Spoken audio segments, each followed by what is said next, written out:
नमस्कार, आपकी अदालत में हम हाजिर हैं एक नया मुकदमा लेकर। आपकी अदालत में आज पेश करेंगे गुजरात के मुख्यमंत्री नरेंद्र मोदी को।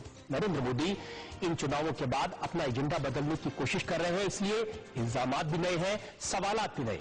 पेश है आपकी अदालत में गुजरात के मुख्यमंत्री नरेंद्र मोदी।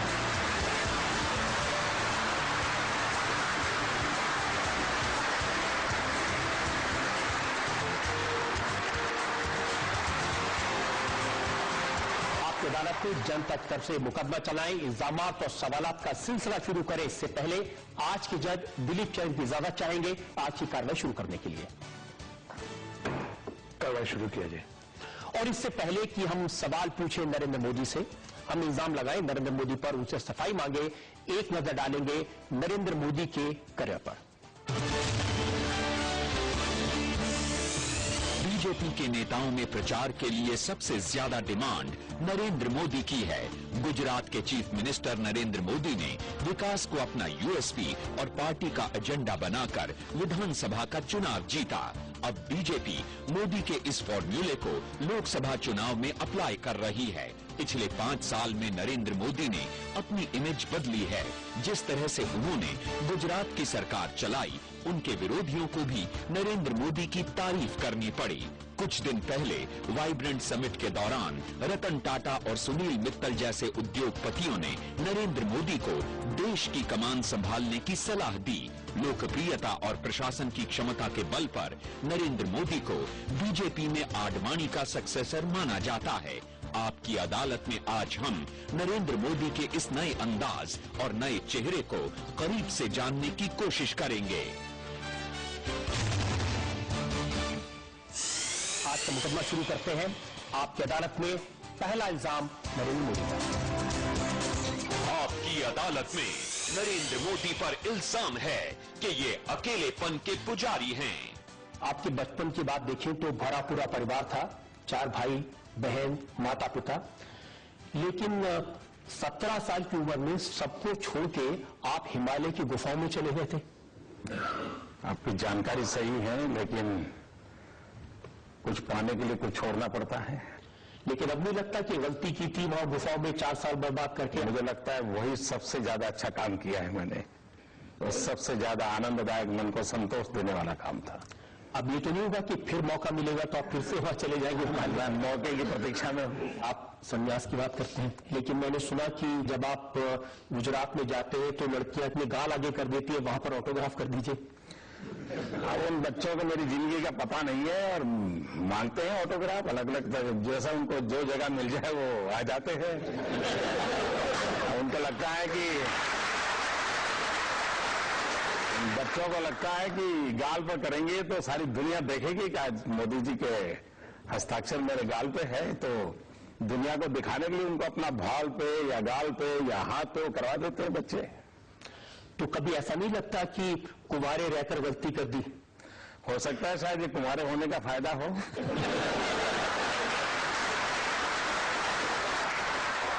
और सारे लोग ये भी तो सोचते होंगे ये जो सबसे एलिजिबल बैचलर है ये अपना घर कब बसाएगा? अब सरकार ने एक, हमारे यहाँ जो एमएलए होते हैं उनको एक जमीन का प्लॉट खरीदना होता है। अब हमने जमीन का प्लॉट तो लिया है, उस पर मकान बनेगा कि नहीं मुझे मालूम नहीं, और वो घर कब बनेगा वो सोचेंगे। नरेंद्र मोदी एक नेता से ज्यादा एक ब्रांड बन गए हैं। आप जिस तरह के कुर्ते पहनते हैं, जैसा कुर्ता आपने पहना हुआ है, मैंने देखा न्यू जर्सी में, लंदन में मोदी कुर्ता चलता है। मैंने भी सुना है, और मेरे एक दोस्त अमेरिका से मोदी कुर्ता लेके आए। मैं हैरान था, तो वो बता रहे थे कि अमेरिका में ये मोदी कुर्ता बिक रहा है।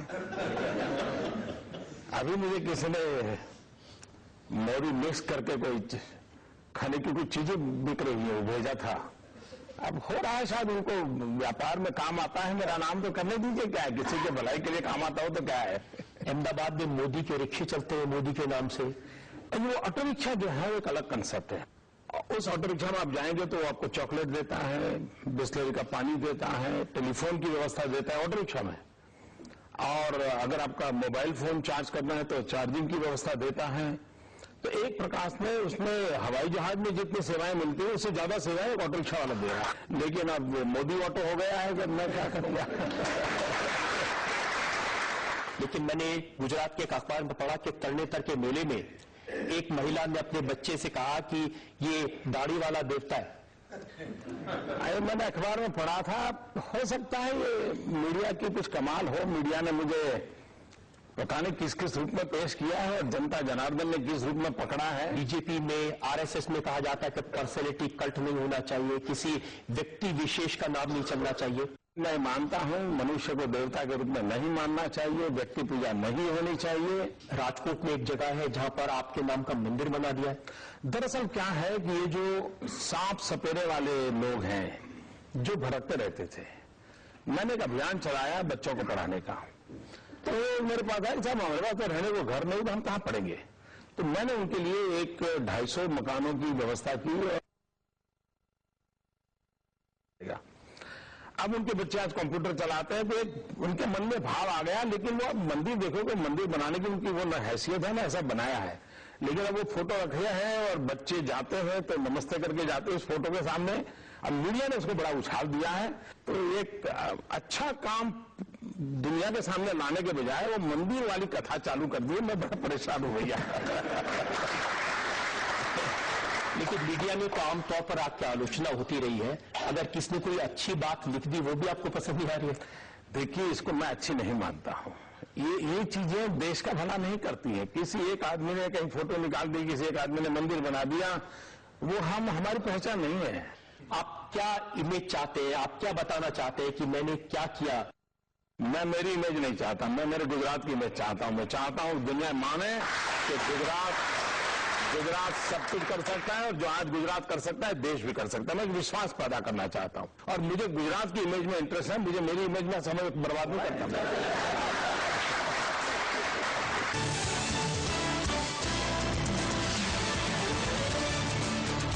आपकी अदालत में आज मुकदमा चला रहे हैं गुजरात के मुख्यमंत्री नरेंद्र मोदी पर। आपकी अदालत में अगला आपकी अदालत में नरेंद्र मोदी पर आरोप है कि ये खतरों के खिलाड़ी हैं। मोदी साहब, आपके बचपन के बारे में जब पढ़ रहा था तो ये पता चला कि बचपन से आपको शौक था खतरों से खेलने का, और एक बार आप एक तालाब से जिंदा मगरमच्छ के बच्चे को पकड़ लाए थे। जिंदगी में डर करके नहीं रहना चाहिए। जिसको हम मानते हैं उसको लेकर के चलना चाहिए।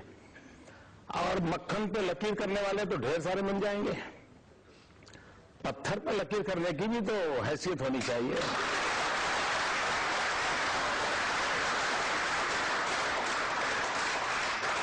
लेकिन आपने ऐसी लकीर खींची है कि कांग्रेस के नेता कहते हैं ये पिराना मछली है, ये दूसरों को खा जाती है। मैं दूसरों को खाया नहीं खाया मालूम नहीं, कि गुजरात में पूरी कांग्रेस को तो खा गया। तो ये उनको परेशानी है, ये पीड़ा है उनको। ये पीड़ा इसलिए हुई कि आपने कहा कि राहुल गांधी एक्वेरियम की मछली है। मैं गोवा में था, वहां नरेंद्र करके हमारे जो उम्मीदवार हैं 30 साल के हैं। मैंने कहा भाई ये नौजवान है कि नहीं है, पार्लियामेंट के कैंडिडेट 30 साल के हैं। लेकिन मैंने कहा अगर आप उसको नौजवान नहीं मानते, क्योंकि वो एक्वेरियम की मछली नहीं है। मैंने कहा वो गोवा था तो मुझे मछली ध्यान में आ गई। मैंने कहा वो समुद्र की लहरों पर तूफान के सामने लड़ करके आ गया, वो नौजवान है, वह भी देश का भविष्य बदल सकता है। लेकिन शायद मेरी हर बात को टोपी पहन करके वो पब्लिसिटी लेना चाहते हैं, सिंपैथी गेन करना चाहते हैं, ऐसा मुझे लगता है। और उस कांग्रेस की स्ट्रेटेजी हो सकती है। क्लब ऑफ मिलियनेयर है, इसको जो ऑस्कर मिला आपने उसका भी कांग्रेस से हिसाब मांग लिया। भाई मैंने बधाई दी है कांग्रेस को। अगर कांग्रेस पार्टी 60 साल राज न करती तो हिंदुस्तान में स्लम न होते,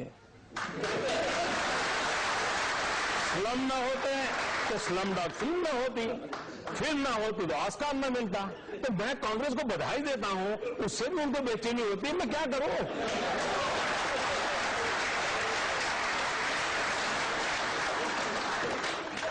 लेकिन अब तो कांग्रेस जय हो का नारा इस्तेमाल करेगी चुनाव में। उन्होंने इसके राइट्स खरीद लिए हैं, लेकिन उसके बावजूद आपकी जो पब्लिक मीटिंग्स हैं उसमें जय हो का गाना चलता है। भैया हम तो जीवन भर लगे हुए हैं, भारत माता की जय हो उसी के लिए हम लगे हुए हैं। अब कांग्रेस को भारत माता की जय हो के बजाय खुद की जय हो में लगी है, तो देश के गले कैसे उतरेगा जी? कांग्रेस ने 38 साल के राहुल गांधी को जनता के सामने पेश किया है। भारतीय जनता पार्टी ने 82 साल के लाल कृष्ण आडवाणी को प्रधानमंत्री पद का उम्मीदवार डिक्लेयर किया, जो बात लोगों के गले नहीं उतर रही। कांग्रेस ने मनमोहन सिंह जी को प्रधानमंत्री कैंडिडेट बनाया है, इसलिए डिबेट होनी चाहिए आडवाणी जी और मनमोहन सिंह। आपकी पार्टी के लोग ये कहते हैं कि अगर आडवाणी की बजाय नरेंद्र मोदी मैदान में उतरते तो शायद बीजेपी भी ज्यादा सीटें जीत सकती थी। मैं जनता जनार्दन को बताना चाहता हूं, गुरु बड़ा कि चेला बड़ा। जिस नरेंद्र को आप इतना प्यार करते हो, जिस नरेंद्र ने गुजरात में इतना विकास किया या बताते हो, लेकिन आपको मालूम होना चाहिए इस नरेंद्र को बनाने का काम आडवाणी जी ने किया है। उस नरेंद्र को गुजरात के विकास के लिए पर मार्गदर्शन किसने किया है? तो आडवाणी जी ने किया है। गुजरात के हमारे वो सांसद हैं, गुजरात की विकास यात्रा कैसे चले हर पल हमें उंगली पर करके चलाया है।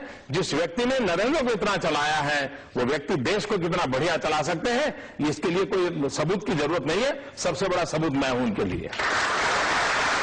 क्या मोदी जी आप गुजरात से संतुष्ट हो गए? दिल्ली की ओर क्यों नहीं देख रहे? 5 करोड़ लोगों की समस्याओं से बड़ी 100 करोड़ लोगों की समस्याएं हैं और कुछ इस हद तक देश आज जिस हालात में है, क्या आपको नहीं लगता कि आपको दिल्ली की ओर कूच करनी चाहिए?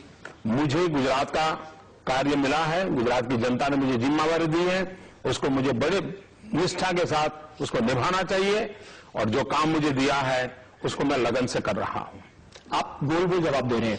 उन्होंने कहा है कि अब 8 साल हो गए गुजरात में, गुजरात का विकास आपने कर लिया, देश को करके दिखा दिया, अब दिल्ली की कुर्सी आपका इंतजार कर रही है। नहीं, आपने पूछा दिल्ली की ओर देखते क्यों नहीं। देखिए, मेरी सरकार ने, मैं दिल्ली की ओर क्यों देखता नहीं, मैं बताता हूं। ये दिल्ली में बैठी हुई सरकार गुजरात को कोई मदद नहीं करती है, उतना ही नहीं रोडें अटकाती है, और इसलिए मुझे दिल्ली की ओर, इस सरकार की ओर देखने की जरूरत नहीं है। इसलिए मैं अपना गुजरात की दुनिया चलाता हूं और प्रगति करने का प्रयास करता हूं। नहीं, उनका सवाल यह है कि क्या आप दिल्ली को पूछ करेंगे? उनका कहने का मतलब है कि आप देश के नेतृत्व करने के लिए।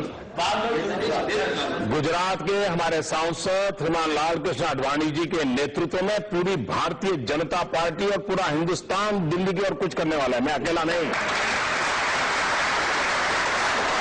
अब मैं आपको साफ साफ पूछ लेता हूं, लोग ये जानना चाहते हैं कि क्या नरेंद्र मोदी भारतीय जनता पार्टी की तरफ से प्रधानमंत्री पद के उम्मीदवार बनेंगे? मैं आपको साफ साफ पूछना चाहता हूं, अब तक आपने साफ साफ पूछा क्यों नहीं? और मैं आपको भी साफ साफ जानकारी देना चाहता हूं, भारतीय जनता पार्टी के प्रधानमंत्री के उम्मीदवार श्रीमान लाल कृष्ण आडवाणी जी हैं और हम सब पूरी ताकत से आडवाणी जी को प्रधानमंत्री बनाने के लिए खपे हुए हैं। ये तो आप इस चुनाव की बात कर रहे हैं, मैं इसके बाद होने वाले चुनाव की बात कर रहा हूं। आडवाणी जी प्रधानमंत्री बनेंगे, बढ़िया सरकार चलेगी और देश दोबारा उनको भी पसंद करेगा। आपकी अदालत में आज हम मुकदमा चला रहे हैं गुजरात के मुख्यमंत्री नरेंद्र मोदी पर।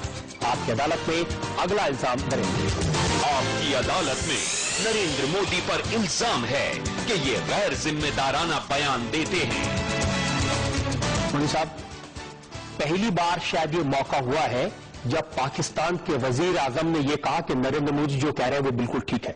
यूसुफ रजा गिलानी ने कहा कि नरेंद्र मोदी पाकिस्तान के स्टैंड के साथ एग्री करते हैं, बड़ी खुशी की बात है।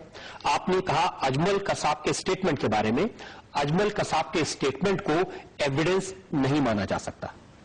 मैंने ऐसा नहीं कहा है। मेरा विषय था पोटा का कानून हटाने के संबंध में। पोटा का कानून जो आतंकवाद के खिलाफ लाया गया था, अटल जी की सरकार लाई थी, उसमें एक प्रावधान था कि कोई भी आतंकवादी पकड़ा जाए और अगर वो सीनियर पुलिस के सामने स्टेटमेंट देगा तो वो स्टेटमेंट एविडेंस के रूप में माना जाएगा। अब आप मुझे बताइए कि ये जो मुंबई पर पाकिस्तान ने हमला किया है, उसकी षड्यंत्र कहां हुआ, मीटिंग कहां हुई, उसका कोई एविडेंस आपको मिलेगा? कोई एविडेंस मिलने वाला नहीं है। तो आपके पास एविडेंस है कसाब। अगर आपके पास पोटा का कानून होता तो आप आसानी से उसको एविडेंस मान सकते थे, और भारत सरकार ने पोटा का कानून हटा करके ये जो ताकत थी आतंकवाद के खिलाफ लड़ने की, उसको खत्म किया है।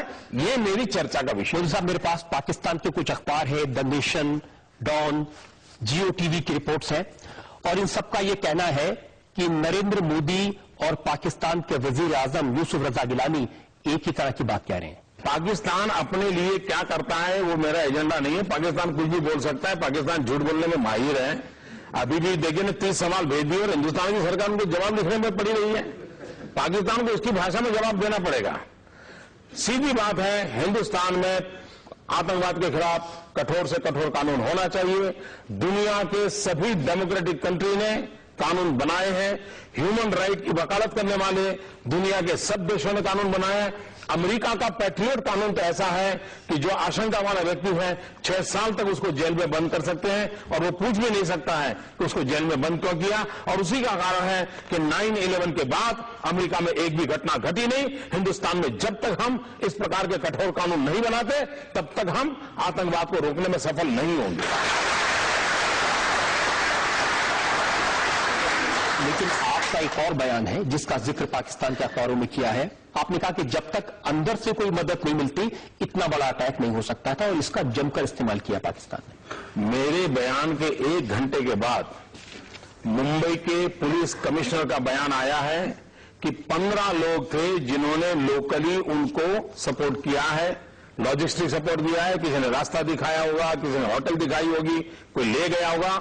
ये मुंबई पुलिस कमिश्नर का बयान है और मेरा भारत सरकार को यही कहना है, अभी भी कहता हूं, दोबारा कहता हूं कि पाकिस्तान पर दुनिया भर के अंदर इस मुद्दे को लेकर के जितना सच्चाई कह सकते हैं करना चाहिए। लेकिन साथ साथ हिंदुस्तान में वो कौन लोग हैं जो पाकिस्तान से आकर के घुसे हुए हैं या हमारे हिंदुस्तान के हैं जो इस प्रकार से पाकिस्तान को मदद की है, उनको नंगा करके निकालना चाहिए और उनको फांसी के तख्त पर चढ़ाना चाहिए। देश के अंदर कोई ऐसी गद्दारी नहीं कर सकता। और ये मैं आज भी डंके की चोट पे बोलना चाहता हूं, हिंदुस्तान में मदद बिना कोई आदमी बाहर का आए करे के चला हवाई जहाज में आकर के बम्बई नहीं करके गया है क्या?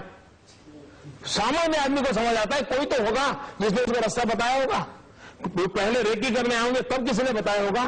और पुलिस बोलती है, मुंबई पुलिस ने ऑफिशियल कहा है कि 15 लोगों की मदद तो हुई है। तो चर्चा का विषय यह होना चाहिए कि ये दिल्ली की सरकार वोट बैंक की राजनीति के खातिर ये लोगों को खोजने की बात में ढिलाई क्यों करती है। लेकिन दिल्ली की सरकार तो ये कह रही कि ऐसा लगता है कि नरेंद्र मोदी पाकिस्तान के टच में है। वैसे तो मेरा पूरा राज्य पाकिस्तान के टच में है क्योंकि हम गुजरात और पाकिस्तान पड़ोस में है, तो हमारा तो पूरा राज्य उनके टच में है और हम उनके कारनामों को जानते हैं और जानना भी चाहिए। कोई ऐसा स्टेट होगा क्या कि दुश्मन देश क्या कर रहा है उसकी जानकारी नहीं रखे? ऐसा हो सकता है क्या कोई देश? वो दिल्ली वाले हो सकते हैं, हम नहीं हो सकते। हम तो जागेंगे, बराबर ध्यान रखेंगे।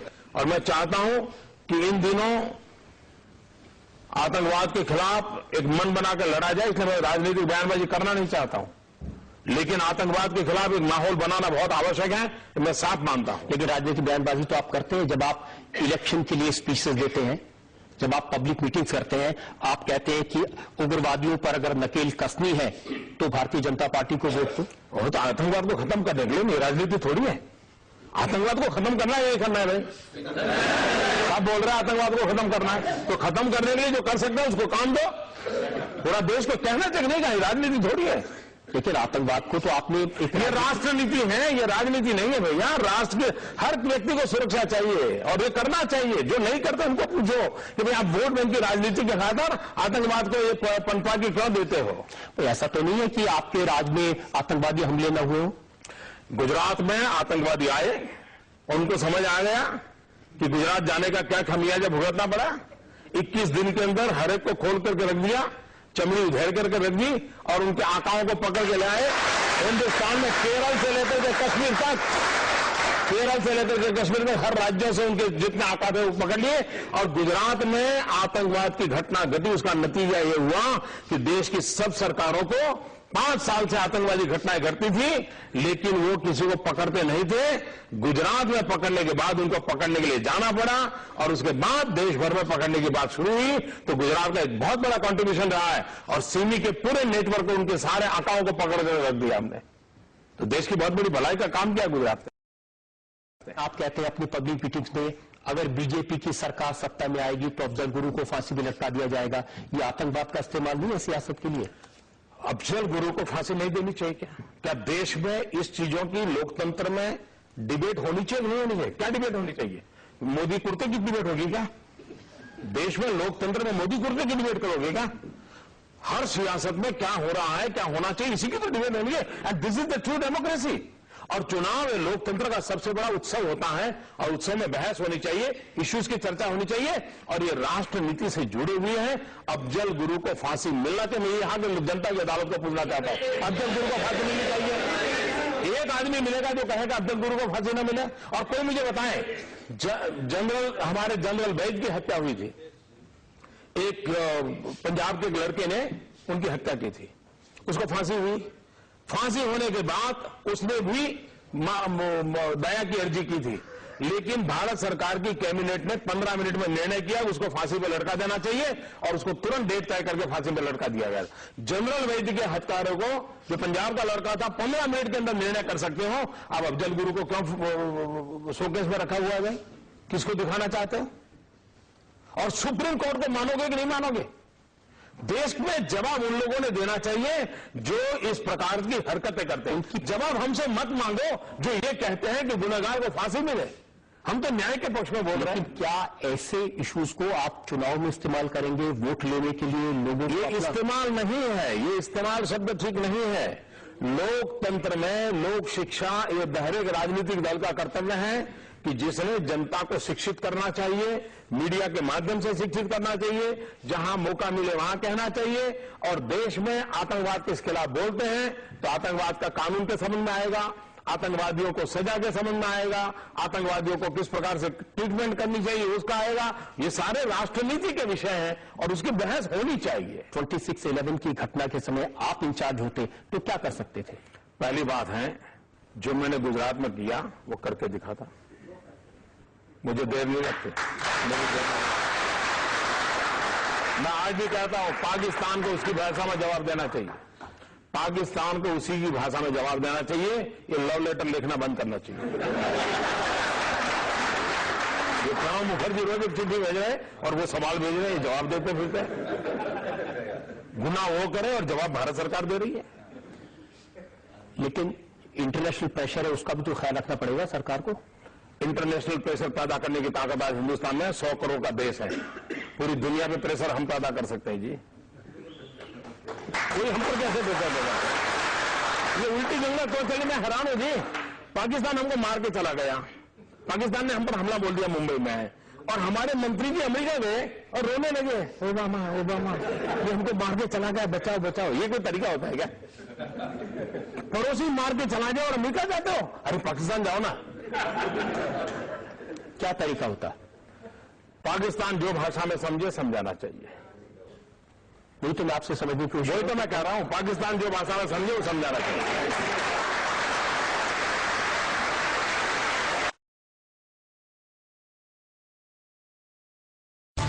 आपकी अदालत में आज जनता के इल्जामात और सवालात के घेरे में है गुजरात के मुख्यमंत्री नरेंद्र मोदी।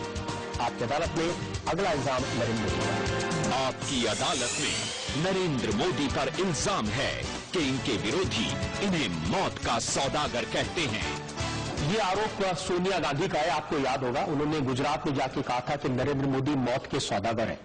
उनकी मातृभाषा इटालियन है और उसके कारण शायद वो शब्दों को समझ नहीं पाई। हकीकत तो थी मत के सौदागर। वो बेचारी बोल गई मौत के सौदागर। तो हम मत के सौदागर हैं तो अच्छी बात है। गुजरात की जनता ने हमको आशीर्वाद दे दिया। लेकिन सच्चाई ये है कि आप पूरे गुजरात को एक रिपब्लिक की तरह चलाते हैं, रिपब्लिक ऑफ गुजरात, जैसे आप उसके प्रधानमंत्री हो। बाकी देश में क्या होता है उससे आपको कोई मतलब नहीं है। पहली बात है कि मैं भारत के संविधान को समर्पित हूं और भारत के संविधान में जो व्यवस्था है उसी के तहत मैं गुजरात चलाता हूं।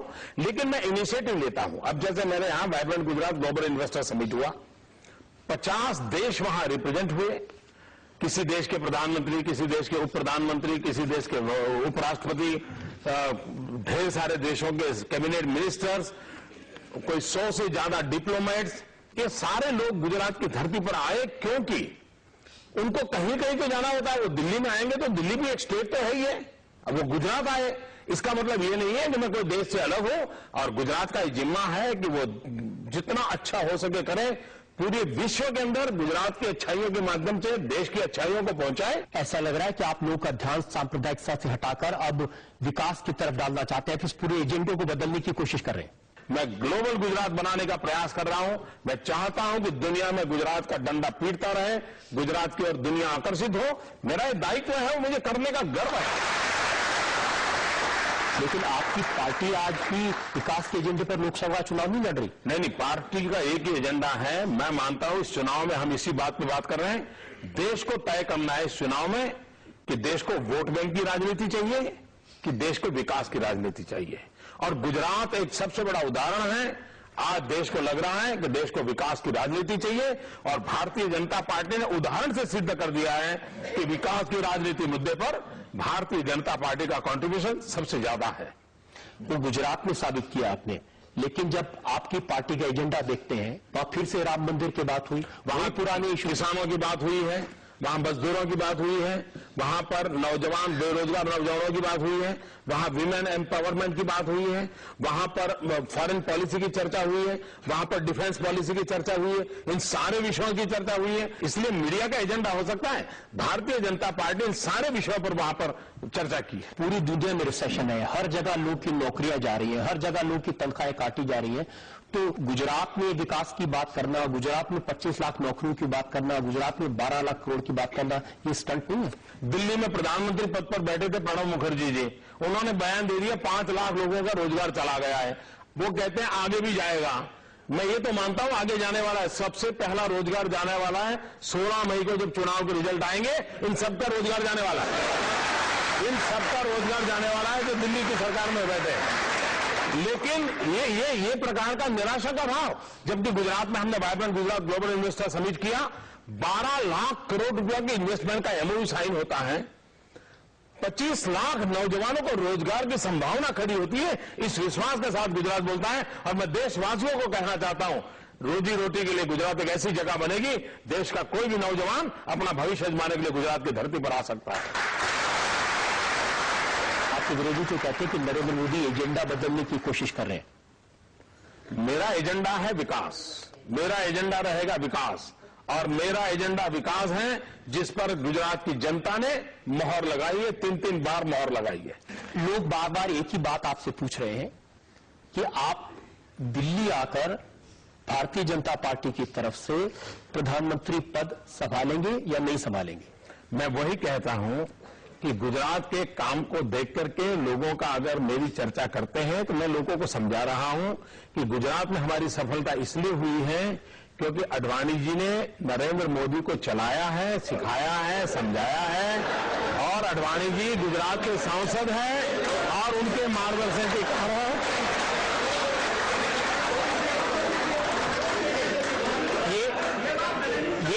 ये बात आप लोगों को इसलिए स्वीकार नहीं हो रही है कि जो लोग चाहते हैं इस पारी में नहीं, अगली पारी में सही। देखिए, मैं साफ बताता हूं, राजनीति में कभी भी पारियां वारियां नहीं होती है, वो नौकरी में होती है, मजदूरी में होती है जी। अगली बारी अगली पारी। मैं ये मानता हूं आडवाणी जी के नेतृत्व में देश बहुत प्रगति करेगा, बहुत विकास करेगा, विकास भी करेगा, सुरक्षा भी प्राप्त करेगा। ये मेरा कन्विक्शन है। मेरे नेतृत्व में गुजरात तेजी से आगे बढ़ रहा है। तो साहब ने बहुत कोशिश की आपसे दिल्ली की बात करने की, लेकिन सच ये है कि नरेंद्र मोदी दिल्ली बहुत कम आते हैं। जब दिल्ली आते हैं तो यहां रात नहीं बिताते हैं, वापस अहमदाबाद चले जाते हैं। आपकी अदालत में आज उन्होंने नरेंद्र मोदी पर इल्जाम लगाए उनके नए एजेंडे को लेकर।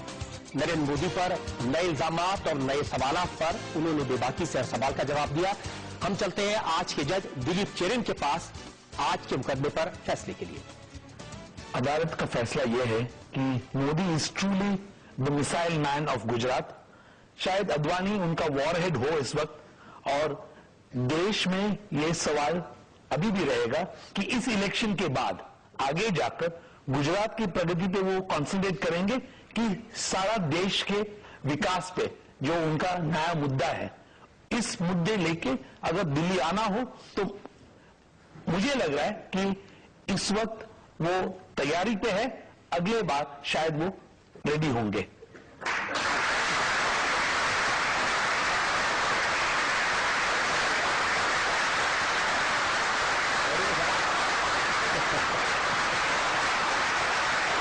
कुछ कमेंट करना चाहते हैं जो जेटली साहब इस पर? नहीं साहब, हम तो न्याय के पालन करने वाले व्यक्ति हैं, हम कॉमन समझ